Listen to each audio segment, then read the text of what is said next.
Dito sa vlog na to, tatalakayin natin ang step-by-step process kung paano natin tinrack yung hacker.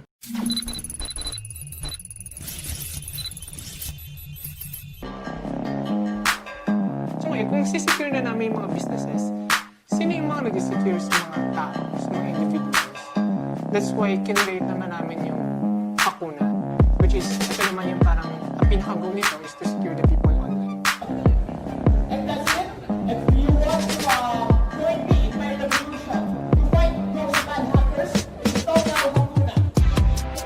Minsan po naging problem namin mostly is yung tingin ng mga tao about sa mga hackers. Kasi may misconception tayo na parang pag hacker ka, criminal ka. Our goal ko is to make them aware what's really happening in the cybersecurity industry. To disrupt the industry. To make it better.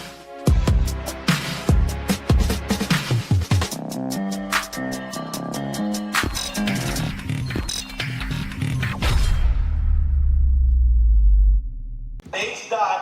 So, kaya guys, masabi ko paano makakama ko rin in-text sa akin.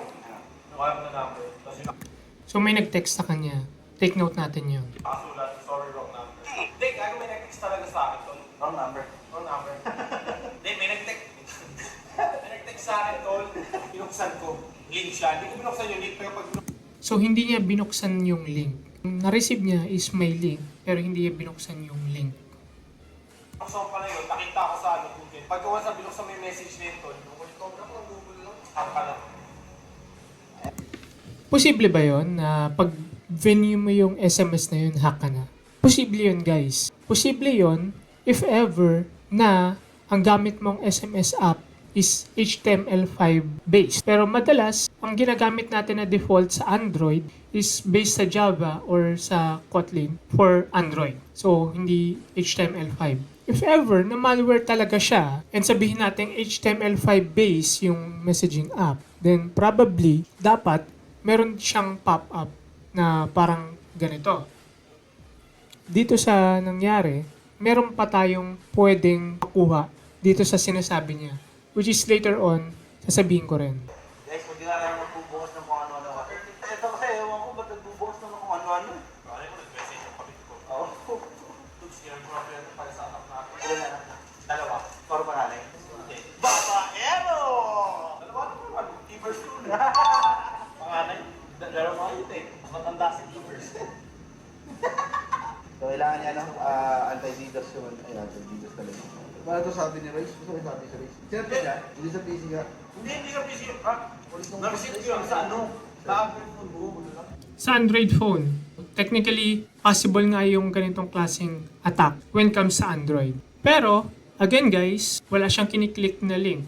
And possibly, yung gamit niya na default SMS is Java-based or Kotlin-based. So, hindi HTML5-based. So, possibly na hindi ito yung attack or meron pang ibang nangyayari or naganap on that happenings. Sino may kasalanan? Dito guys, hindi talaga kasalanan ni ako si Doggy. So kaya both dogs, okay lang yan. Mamaya ipapalawanan kung bakit hindi kasalanan ni ako si Doggy. Pero guys, next time pagka di nyo alam yung number guys, yung number pa, ito yung number na yun, ibang bansang number. Okay, nung last video natin, sinasabi ko na dito siya sa Philippines. So if ever naman na if ako yung hacker, syempre hindi ako gagamit ng pang Pilipinas or what para may itago ko yung identity ko. And guys, maraming pwedeng gamitin na tool, online tool, katulad nitong SMS gang na kung saan pwede mong palitan yung number mo or pwede kang magpanggap na taga-ibang bansa tapos iti-text mo yung isang tao. Meron din ginagamit for prank calls na kunwari unknown or iba yung country code nung number na yun na tumatawag sa'yo. Pero ang totoo, dito lang din naman talaga sila. So, maraming pwedeng gamitin guys, okay, about dito. So, if ever na ako yung hacker, kunwari ako yung hacker, syempre, mapapaisip ako na kailangan hindi ko tunay na number yung gamitin. Technically, para sa hacker, normal lang na gumamit siya ng pang-ibang bansa. Pero, ayun nga, andi dito siya sa Pilipinas. Hindi 09. Hindi ko alam yung ibang number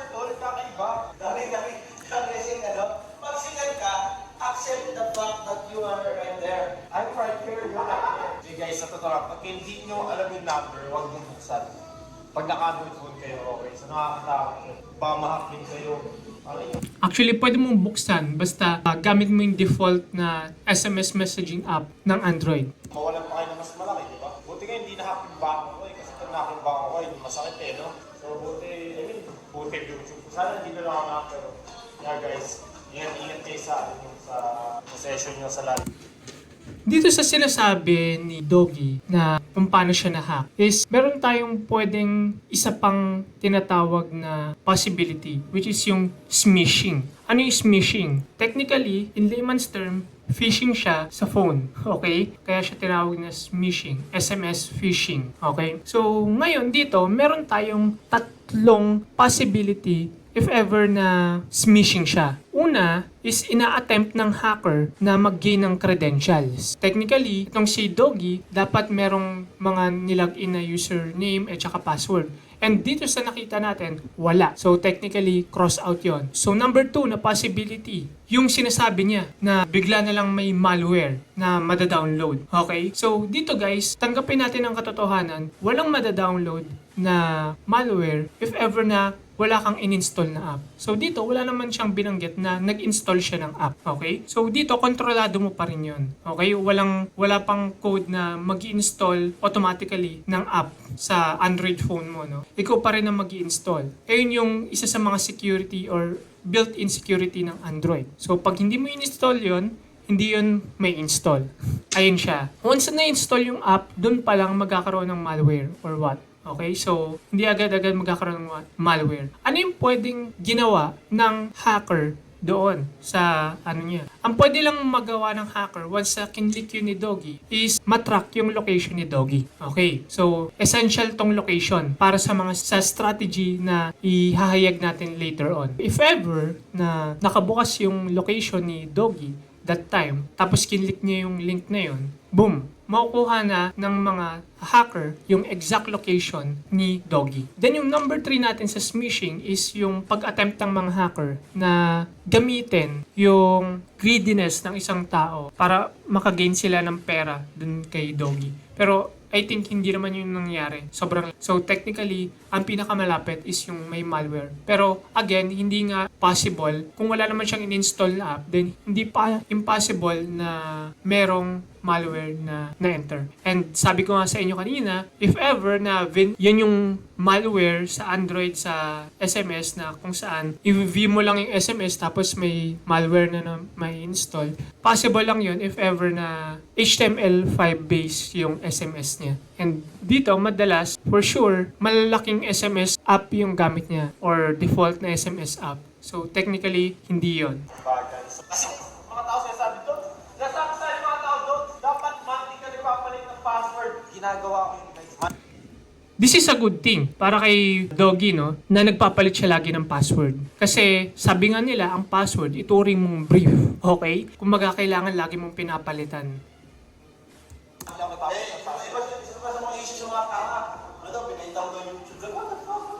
Ba't kayo benta? Hindi kami benta yun guys. Tsaka monthly kong pinapalitan password ko. Kaya nagtataka ako, paano nakuha yung YouTube ko? Like, holy shit, di ba? So, naka-230 to, monthly ko pinapalitan yung password. Kasi sa akin ang pinakamalaking possession ko guys sa ngayon is ang bawal mo wala sa akin, YouTube pati Facebook ko. Ayun yung pinakamalaki. So, monthly ko siya pinapalitan ng password. So, hindi ko alam paano nagawa yun. Like, ang galing lang talaga. Na-chamba lang talaga. Pero kung chamba yun, dapat di kasama sa chicks eh. Kaya guys, mag-ingat-ingat. Hindi talaga chamba yon. Talagang pinlano yun ng hacker. Kaya that is it. So, eto guys, ganito yung exact na ginawa ng hacker kay Doggy. Una, ang kailangan nilang malaman is yung location. Location. So, ngayon, ganito yung nangyari. May tatlong choices yung hacker kung paano nila makukuha yung location. Una, is yung ginawa nilang pag-send ng SMS kay Doggy. So, yung pag-send nila ng SMS kay Doggy, possible na yung link na yun is tracking link. Na kung saan, once na kinlik ni Doggy at naka-turn on yung location niya, malalaman agad ng hacker kung saan yung specific na lugar kung nasaan si Doggy. Okay? If ever naman na hindi naka-turn on yung location ni Doggy, malalaman nila kung saan siya pinakamalapit na city. Okay? So, yun yung possible na naganap. Kaya may na-receive si Doggy na SMS. Then, pangalawa na pwedeng nangyari, kasi sabi nga nila, di ba, hindi kinlik ni Doggy. So, technically, itong first attempt ng hacker na to, failed. So, second attempt ng hacker na to is yung possible, yung tinatawag nating SIM-jacker attack. So, ano tong SIM-jacker attack? So, ganito guys. For example, ito yung hacker's phone. And for example, ito yung victim's phone. Okay? So, itong hacker's phone, magsisend ng malicious SIM-jacker SMS command papunta dito sa victim. Okay? So, ngayon, okay, nasend na.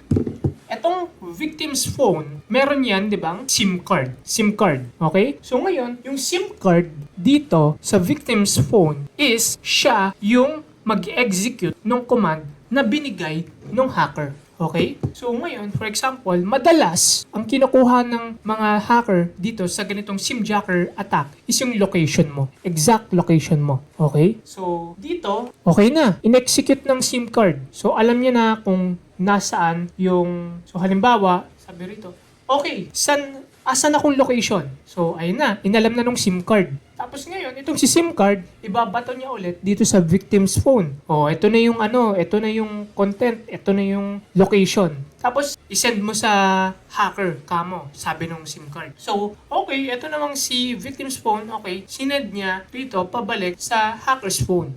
So, ngayon, itong si hacker's phone, meron na siyang content nung location nung mismong victim's device. Dahil dun sa flow, dun sa SIM card, na tinatawag nating SIM-jacker attack.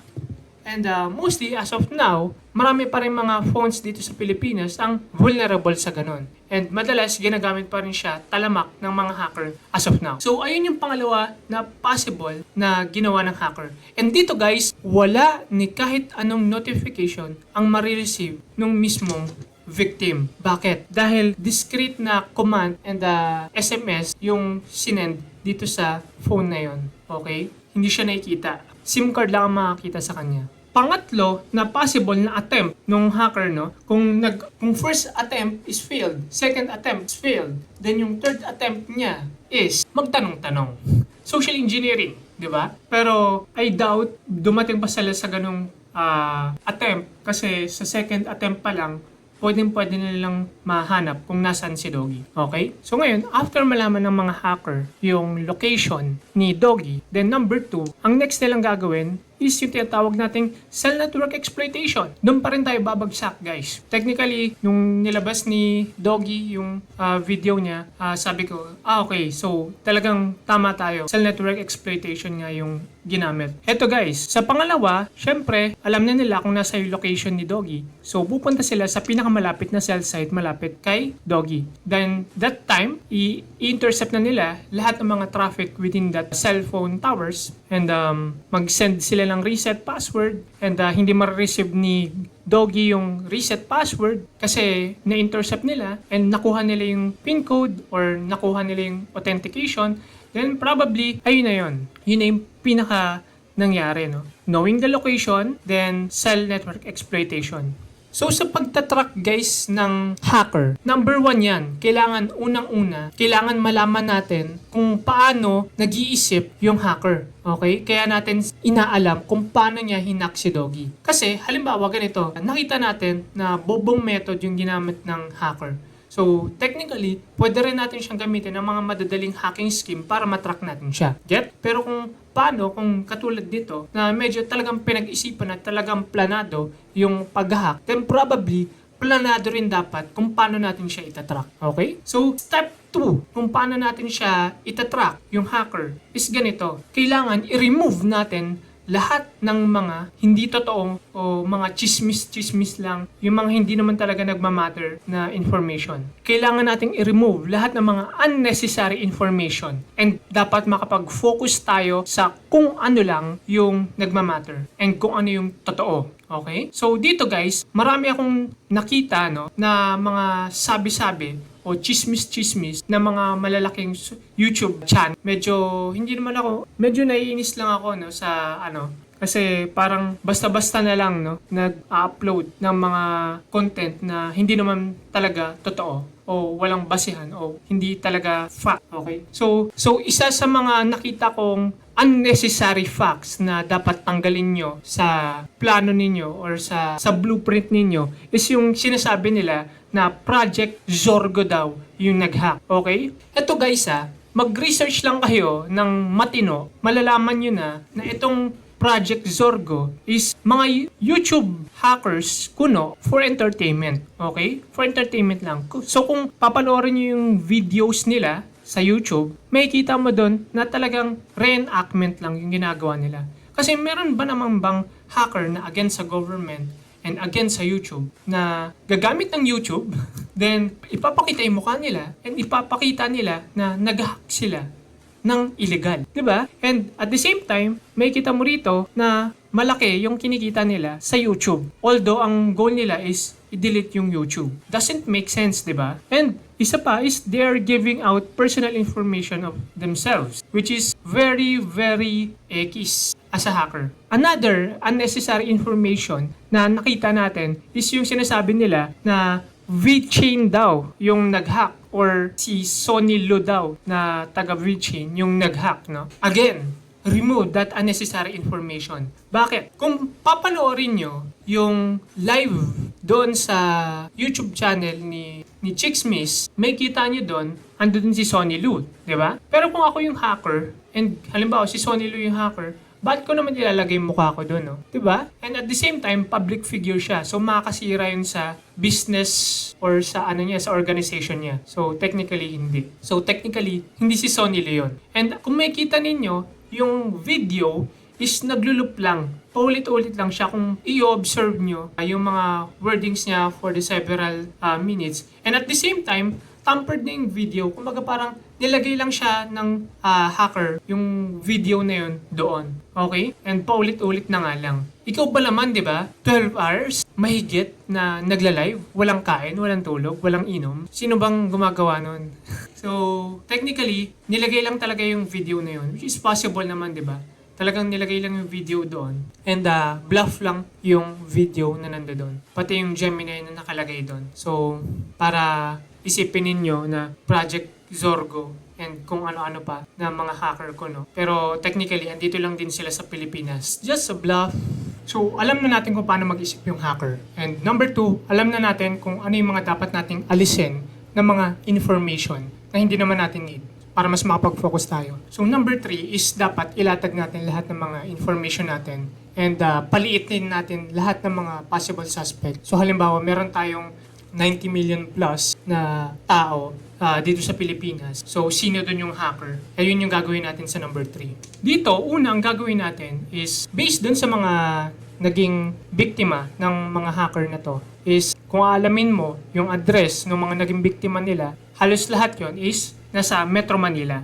Kung hobby talaga nila yun, no, na mga biktima nila sa Metro Manila, madalas, possible, nasa Metro Manila sila. So ngayon, dahil alam na natin na possible nasa Metro Manila sila, alamin natin kung ano yung mga exploited cell towers dito sa Metro Manila para malaman natin yung exact kung saan sila nag-perform ng mga attacks nila. And possible, isa dun sa mga pinag-performan nila ng attacks is bahay nila, malapit sa bahay nila. Bakit? Siyempre, ang mga hackers, nagte-testing muna yan. So, possible, kung nasa bahay sila, kaya testing muna nila sa pinakamalapit na cell site nila. 'Di ba? Next, para mas mapaliit pa natin yung listahan natin ng mga suspects is meron tayong fact na nag-work to o nag-work siya sa isang telco company. Yung Verde o yung Blue. Bakit? Sila lang naman yung nagbibigay ng SIM card silang dalawa. Bakit? Kasi mas madali ang cell network exploitation pag alam mo yung mga internals. And syempre, ang nakakaalam ng mga internals, yung mga nandun sa loob.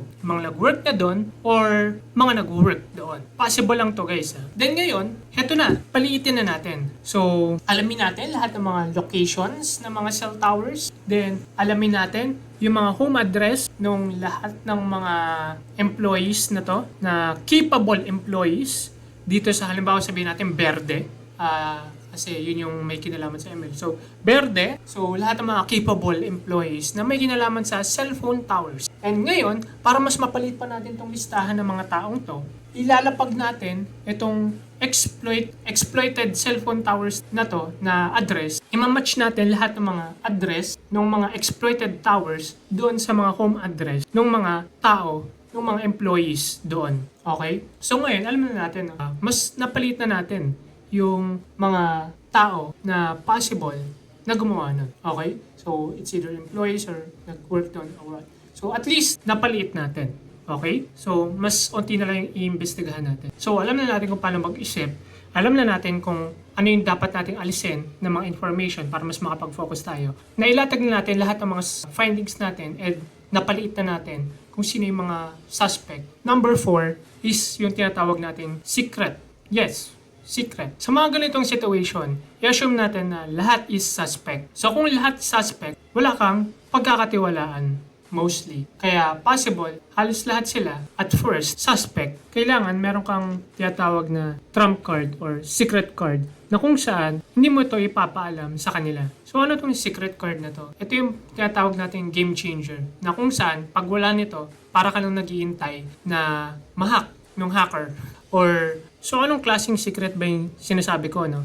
So for example, act like a fool or give inaccurate information so that they'll be confident, not knowing na mas marami ka pa palang alam and alam mo na talaga kung sino sila, yung mga ganon. Pero syempre, marami pa yon. And yung sa akin, yung secret code ko, syempre, hindi ko sasabihin. Bakit? Kasi for sure, nanonood dito yung hacker. And possible, ikaw na nanonood dito, possible, isa ka sa mga suspect. Parang among us lang, no?